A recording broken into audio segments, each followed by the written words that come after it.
পিস্তল ধরছে বুকে। ওই একটু সাউন্ড হবে না, কথা হবে না, কথা বললেই গুলি করে দেবো।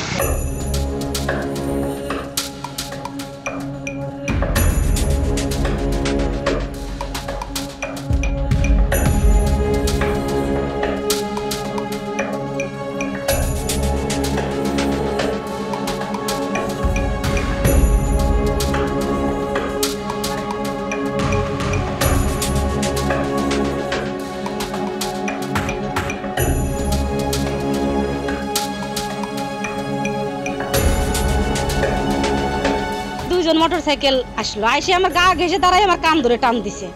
তারপরে শেষে কান ধরে টান, আর সামনের জন্য আমার পিস্তল ধরছে বুকে। কান ধরে টানাটানি করতেছে, একটা ছিঁড়ে নিছে আর একটা কানতেছে। শেষে আমি নিজে একলাই ছিঁড়ে দিচ্ছি। কথা বললে গুলি করবো, একটু সাউন্ড হবে না, কথা হবে না, কথা বললেই গুলি করে দেবো। সেই ভয়তে আমি শিক্ষারও দিনে কিছু বলতে উপায় নেই, আমি হতভম্ব হয়ে গেছি। কেউ সে সময় এখানে ছিল না, আমি একা। ওরা চলে যাওয়ার পরে শেষে অনেক মানুষজন হয়েছে।